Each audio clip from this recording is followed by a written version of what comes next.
مسلسل معاوية بن أبي سفيان يثير جدلا واسعا عقب الإعلان عنه، والصدر يدعو إلى إيقاف بثه.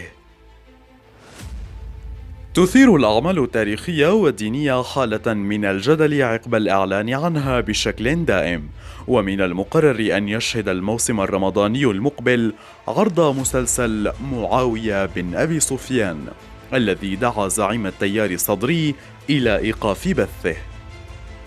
تشير المعلومات المتوفرة إلى أن مسلسل معاوية من كتابة الصحفي خالد صلاح، ويجري تصويره في مدن تونس، ويضم العمل كوكبة من الفنانين من الوطن العربي، إذ يؤدي شخصية معاوية بن أبي سفيان الفنان السوري لجين إسماعيل، وذلك بعد اعتذار الفنان الفلسطيني علي سليمان.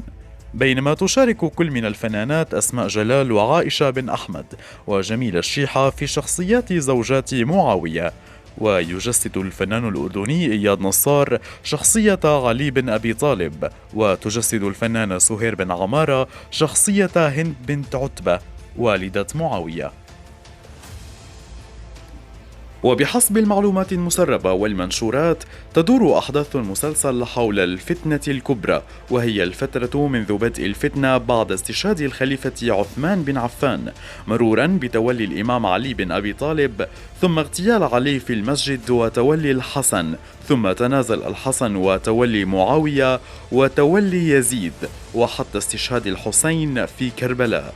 ويتناول المسلسل أحداث معركتي الجمال وصفين، ومن المقرر عرضه في رمضان 2023، وهو من إخراج طارق العريان، الذي يعتبر أول مسلسل درامي يقوم بإخراجه.